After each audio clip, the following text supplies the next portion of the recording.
Dear friends of One Korea Forum around the world, it's such a pleasure to see you once again. Each time I meet with you, I tell you about 3 different dimensions of issues which affect Korea's peace and prosperity. So today, let me try to do the same thing, and let me start with international dimension. So last time when we met, I talked about the tension between United States and China, which is ever deepening. And I expressed concern that that tension is casting long shadow on peace and prosperity on the Korean peninsula. Today, that tension is still there. But at the same time, today, we have to deal with another conflict, which is Russian invasion of Ukraine. And Western countries are responding very sternly against the Russian invasion. For example, Germany is sending military weapons to Ukraine, which it never did after World War II. At the same time, it is increasing military spending significantly. And what is most surprising is these efforts of Germany, that is to say sending military weapons to Ukraine and significantly improving or strengthening military spending, that they enjoy support of 78% of German population, which is amazing. I mean, given the usual pacifist way of German politics, it is just amazing. What all of this means is this division, international division, is widening and deepening, which is very unfortunate. But at the same time, that in fact that is what is happening in the world today.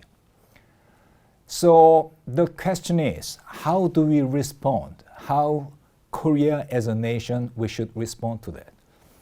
Some people are saying, well, as a matter of fact, we do not have to take a stand. We, in fact, could be responding in something called strategic ambiguity. We do not have to take a stand. We just take what is best for a narrow defined national interest. That is what some people believe in. But at the same time, I've long thought it doesn't work. Strategic ambiguity, in fact, it cannot work. Why? Because it will lead to Korea losing credibility with important actors in the international community. And what is important is, I think the newly elected president, Mr. Yoon, he understands that as well. He understands that as a matter of fact, strategic ambiguity is not an answer. Well, as a matter of fact, we must stand together with democracies around the world. I think that's what President-elect Mr. Yoon believes in, and then as a matter of fact, I support it. So let me move on to the second dimension. And second dimension is Interkorean Dimension. So beginning from January this year, then North Korea has been accelerating testing of all different kinds of missiles, different ranges, different types. So by now, it is perfecting its technology to attack any point in South Korea with something called short-range tactical nuclear weapons. But at the same time, it in fact is perfecting its technology to attack United States bases in Japan, in Okinawa and Guam with medium-range missiles, which in fact we are concerned could be affecting U.S. capability to come to Korea's assistance in case of emergency, security emergency on the Korean peninsula. North Korea is even testing ICBMs, which it believes could be hitting any state and any city in the United States. So that, in fact, it is what is happening in North Korea today. South Korea, for the past 5 years, has been responding to these old provocations with accommodation and appeasement. By now, somehow, it seems to be the case that the current government seems to have to come to a conclusion, well, as a matter of fact, accommodation and appeasement is not an answer. So I think that is the reason why on April 1st, General Seo, that is the Minister of National Defense, he came to attend the ceremony to inaugurate Strategic Missile Command. And there he said, well, South Korea is ready to wage preemptive strike against North Korea in case North Korea, there are clear signs that North Korea is on the verge of, well, attacking South Korea with missiles.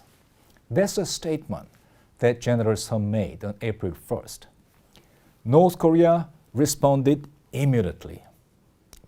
On April 3rd, North Korea responded with its usual invectives and threats. So threat was, well, only imbeciles would think about provoking nuclear state. Only imbeciles would think about provoking nuclear state. And then North Korea also threatened South Korean preemptive strike. It will lead to North Korea decimating the city of Seoul. So they were, say, threats coming from North Korea. 2 days later, North Korea came up with another statement. So it is on April the 5th. This time, North Korean statement was far softer and conciliatory. So what North Korea said on April the 5th was, well, as a matter of fact, our missiles, our weapons, they in fact are not aimed at South Korean compatriots. They, at the end of the day, are of the same people. How can we use them against the same people? I just listened to that and I said to myself, maybe North Korea thought its statement on April 3rd, it could have alienated important segment of South Korean population who believe in what North Korea says. Well, as a matter of fact, we have all these formidable weapons, but don't be afraid. They are not for you. Well, as a matter of fact, we are not going to use them. So you don't have to prepare with your own military assets. They are not meant for you. Well, as a matter of fact, that's what North Korea says. And then, well, the thing is, there are quite large number of people in South Korea who believe in that. And as I already said, North Korea, when it issued the statement April 3rd, maybe it began to think, well, by having said that, by saying, well, as a matter of fact, only fools, only imbeciles will attack nuclear state, or well, preemptive strike from South Korea would lead to North Korea decimating Seoul, then maybe they began to realize that, well, this kind of statement could be alienating those South Koreans who believe in what we say, when we say they are not in fact aimed at you at all. Now that in fact is a game being played between South and North Korea. So that in fact is a challenge for newly elected President Mr. Yoon as well. And I think he, in my mind, is ready to continue to engage North Korea in diplomacy. But at the same time, I think he in fact understands the situation so that he cannot be neglecting efforts to prepare so that, well, there will be no harm to the life and well-being of South Korean citizens. And I think that is the reason why he in fact emphasizes again and again about the importance of alliance with the United States.